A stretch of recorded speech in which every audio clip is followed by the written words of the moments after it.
भाई मेरे को एक बात समझ में नहीं आती, जैसे तुम लोग बड़े यूट्यूबर्स को सपोर्ट करते हो, किसी छोटे यूट्यूबर की वीडियो आते हैं उसको स्किप क्यों कर देते हो? एक बार उसकी वीडियो को देखो, उस बंदे ने मेहनत की होती है भाई। और हाँ, सब्सक्राइब और लाइक करने के पैसे थोड़े ना लगते हैं यार, तो थोड़ा सा सपोर्ट दिखा दिया करो छोटे YouTubers. Hello students, board exam special video में आप लोगों का स्वागत है। आज हमारे साथ आप करेंगे क्लास 10 हिंदी निराला की कविता है उत्साह और अट नहीं रही है। इसमें 2 कविताएं हैं और इन्हीं दोनों का प्रश्न उत्तर हम करेंगे। अगर आपने ध्यान से इस वीडियो को देखा तो आपको न ही अलग से इसके समरी की वीडियो देखने की ज़रूरत पड़ेगी और न ही MCQ का वीडियो। आपको इसी एक वीडियो से सब क्लियर हो जाएगा, तो ध्यान से देखिए। और हाँ दोस्तों, मुझे आप लोगों से शिकायत है कि आप लोग वीडियो को लाइक नहीं करते, तो यह बिल्कुल फ्री है स्टूडेंट, तो वीडियो को लाइक ज़रूर करें। मुझे आप लोगों की सपोर्ट की बहुत ज़रूरत है। तो चलिए शुरू करें। जो निराला की पहली कविता है उत्साह, वह एक आह्वान गीत है जो बादलों को संबोधित करके लिखा गया है। प्रस्तुत गीत में कवि बादल से बरसकर तपती धरती और प्यासे जन को तृप्त करने का आह्वान करता है कि वे पूरे आसमान को घेर कर जोर से बरसे, जिससे भयंकर गर्मी से बेचैन धरती पर रहने वाला हर प्राणी स्वयं को प्रसन्न और सुखी महसूस करता है। तो पहला प्रश्न है, कवि बादल से फुहार, रिमझिम या बरसने के स्थान पर गरजने के लिए कहता है, क्यों? कवि बादलों से कहता है कि तुम थोड़ा थोड़ा रिमझिम या फुहार की तरह मत बरसो, खूब गरज कर बरसो। उत्तर है इसका कि वह बादलों से गरजने के लिए क्यों कहता है। तो उत्तर है, निराला क्रांतिकारी कवि थे। कैसे कवि थे? क्रांतिकारी कवि थे।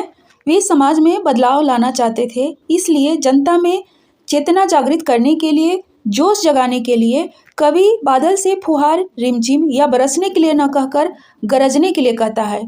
गरजना जो शब्द है क्रांति, बदलाव और विरोध को दर्शाता है, इसलिए कवि बादल को गरजने के लिए कहते हैं। दूसरा प्रश्न है इसका, कविता का शीर्षक उत्साह क्यों रखा गया है? तो कविता का शीर्षक उत्साह इसलिए रखा गया है क्योंकि कवि ने गीत में बादलों के माध्यम से लोगों में उत्साह का सृजन करने को कहा है।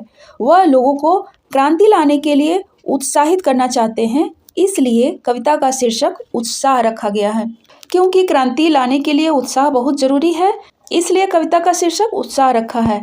तीसरा प्रश्न है, कविता में बादल किन किन अर्थों की ओर संकेत करता है?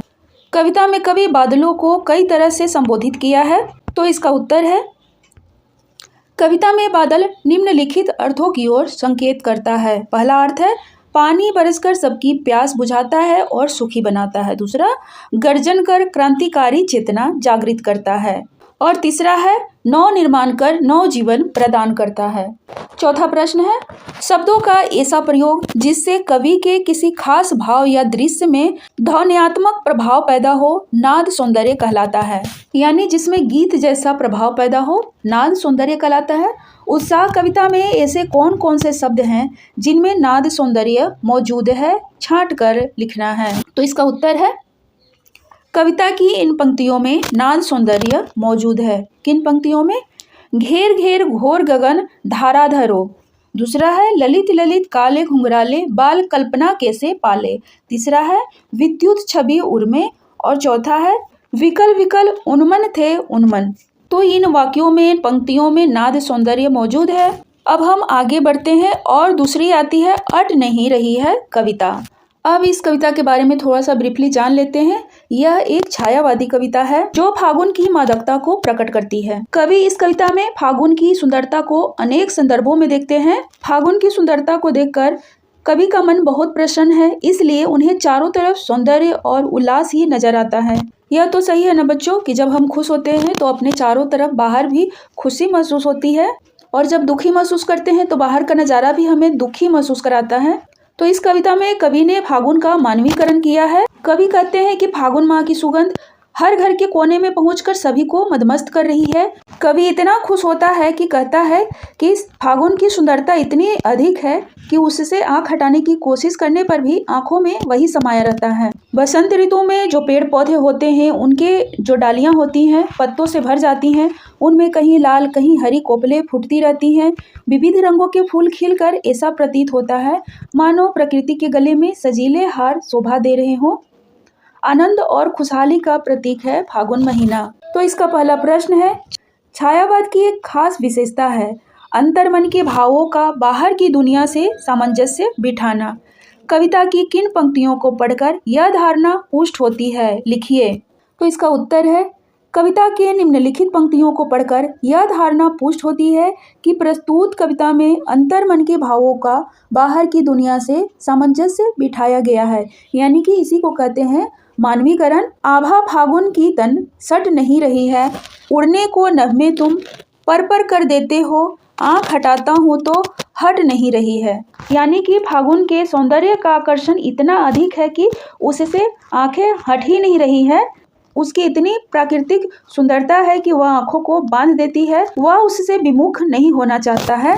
दूसरा प्रश्न है, कवि की आंख फागुन की सुंदरता से क्यों नहीं हट रही है? तो उत्तर है इसका, कवि की आंख फागुन की सुंदरता से इसलिए हट नहीं रही है क्योंकि इस महीने में प्रकृति का सौंदर्य अत्यंत मनमोहक होता है। पेड़ों पर हरी और लाल पत्तियां लटक रहे हैं, चारों ओर फैली हरियाली और खिले रंग बिरंगे फूल अपनी सुगंध से मुग्ध कर देते हैं। प्रकृति का नया रंग और सुगंध जीवन में नई ऊर्जा का संचार करती है। होप कि आपको समझ में आ रहा होगा। तीसरा प्रश्न है, प्रस्तुत कविता में कवि ने प्रकृति की व्यापकता का वर्णन किन रूपों में किया है? कवि ने प्रकृति की व्यापकता का वर्णन इन रूपों में किया है। इसको आप पॉइंट में लिखिए। पेड़ पौधे नए पत्ते पाकर खिलखिला रहे हैं, नए नए पत्ते पाकर पेड़ बहुत ही खुश नजर आ रहे हैं। फूलों की खुशबू वातावरण को सुगंधित कर रही है। डालियां कहीं हरी तो कहीं लाल पत्तियों से भर जाती हैं। बाग बगीचों में चारों ओर हरियाली छा गई है। कवि को प्रकृति के सौंदर्य से आंख हटाना मुश्किल लग रहा है। वह चाहता है कि वह प्रकृति को इसी तरह से देखता रहे। चौथा प्रश्न है, फागुन में ऐसा क्या होता है जो बाकी ऋतुओं से भिन्न होता है? तो उत्तर है इसका, फागुन में प्रकृति की शोभा अपने चरम पर होती है। पेड़ पौधे नए पत्तों फल और फूलों से लद जाते हैं। हवा सुगंधित हो उठती है क्योंकि जब इसमें तरह तरह के फूल खिलते हैं तो हवा की वजह से इधर उधर भी फैल जाते हैं। आकाश साफ स्वच्छ होता है। पक्षियों के समूह आकाश में विहार करते दिखाई देते हैं। बाग बगीचों और पक्षियों में उल्लास भर जाता है। इस तरह फागुन का सौंदर्य बाकी ऋतुओं से भिन्न होता है। पांचवा प्रश्न है, इन कविताओं के आधार पर निराला के काव्य शिल्प की विशेषता बताएं। उत्तर है, महाकवि सूर्यकांत त्रिपाठी निराला जी छायावाद के प्रमुख कवि माने जाते हैं। ये आपके MCQ क्वेश्चंस में आ सकते हैं। तो निराला जी छायावाद के कवि हैं। उनके काव्य शिल्प की विशेषताएं हैं। क्या क्या विशेषताएं हैं? दोनों कविताओं में प्रकृति चित्रण द्वारा मन के भावों को प्रकट किया गया है कि जब बसंत ऋतु आता है और फागुन का महीना आता है तो उसमें मन के क्या भाव होते हैं। दूसरा है मानवीकरण अलंकार का प्रयोग हुआ है। पहली कविता में कवि बादल को गरज गरज कर बरसने को कह रहे हैं, तो दूसरी कविता में कवि फागुन से बात करते हैं। इसमें पहली कविता में बादलों को संबोधित करते हैं और कहते हैं कि तुम गरज गरज कर बरसो, और दूसरी कविता में कवि फागुन से बात करते हैं कि फागुन का महीना आ गया है तो उनके मन में कितना उत्साह भर गया है। कवि फागुन से बात क्या करते हैं कि कहीं सांस लेते हो घर घर भर देते हो।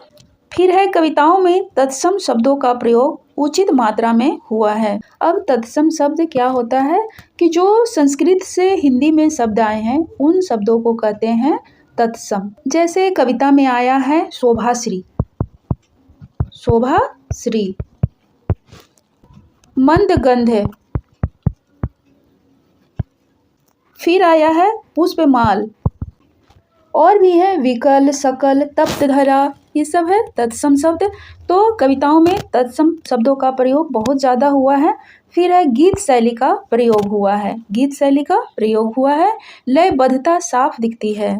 और फिर है अनुप्रास, रूपक, यमक, उपमा आदि अलंकारों का प्रयोग अच्छे तरीके से किया गया है। तो दोस्तों यह था दोनों कविताओं का प्रश्न उत्तर। उम्मीद है कि वीडियो आपको पसंद आया होगा। अगर आपको जरा भी अच्छा लगा तो लाइक जरूर कीजिए और कमेंट करना बिल्कुल ना भूलें। तो मिलते हैं किसी नए वीडियो में, तब तक के लिए गुड बाय।